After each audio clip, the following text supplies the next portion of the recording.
Minuin's really special in a lot of different ways. So Minuin is part of our migration story. We journeyed from the East Coast and came into this region. One of the reasons we settled here at Lac Courte Oreilles, Odawas Aige Ganing, was the rice beds that were located just to our east. Rice is a very precious crop. The rice beds that we had here was enough to feed all the villages here, all the native people. There was enough wild rice. Wild rice was a spiritual food. It was used in our ceremonies. It was used at funerals. When our Ojibwe ancestors signed the treaties in 1837, the community designated where they wanted their reservation to be, where our rice beds were. Our rice was essentially all focused on the Chippewa River, where we had a community called Post. So this was a major route, and we had a village there. We had a trading post, we had a school, we had a police department. When you have those types of things going on, you've got a community that's growing. You know, it was a thriving place, and it could have been a huge town had it survived.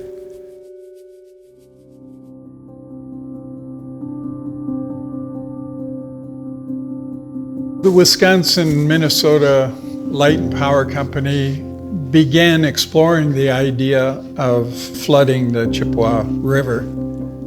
And that was a very controversial thing that happened to us when a power company realized that they could produce some minor, actually, amounts of power for some of the villages and towns.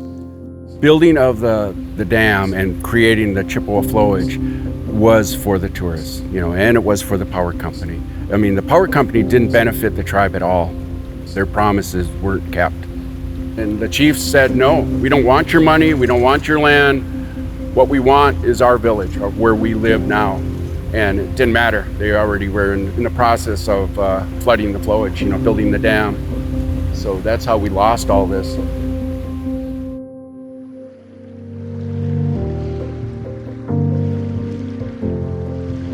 The reservoir basically destroyed everything.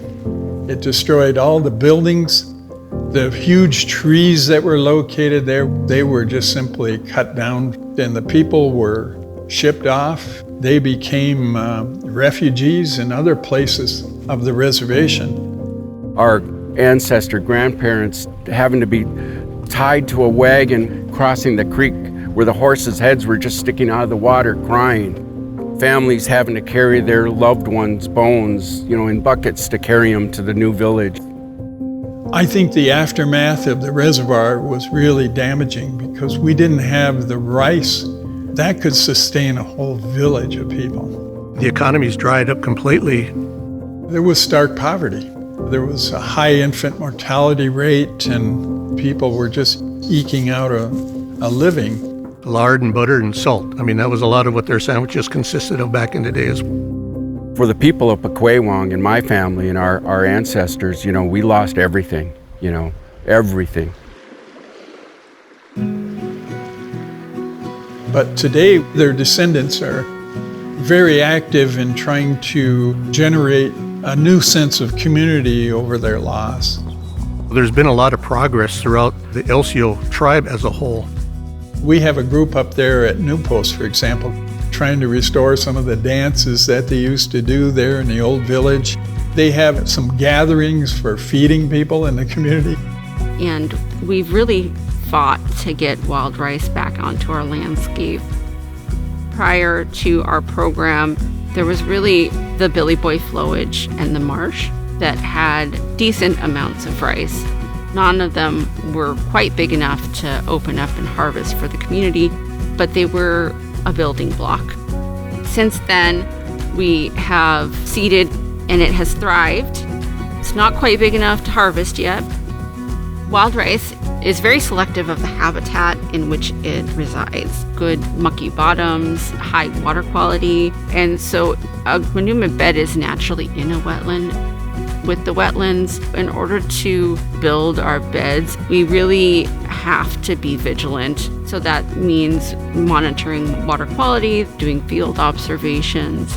But when people realize what we do for wetlands, they're extremely surprised and really excited about it, because there's a lot of other resources that get used in a wetland as well. I just believe that our conservation department has a real strong sense of the things that we need here to restore on a reservation. My hope in 5 to 10 years is to have a rigorous ricing season, that all of our community members that want to rice can rice. What happens is, that kind of spirit and energy regenerates itself and creates greater sense of duty for our own nation. Those things are very important as a tribe.